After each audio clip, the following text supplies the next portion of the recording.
When Chuck's music and my music started living under the same roof, things were messy. I hate messy. I took care of it. We had different music formats, different music services, very different music tastes. Now, it's not only in one spot, but it is finally organized.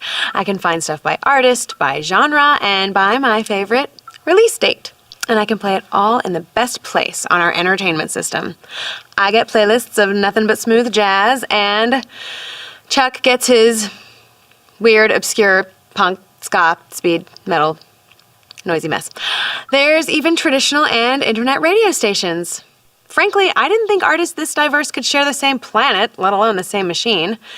A place for everything, and everything in its place. Just the way I like it. Need it.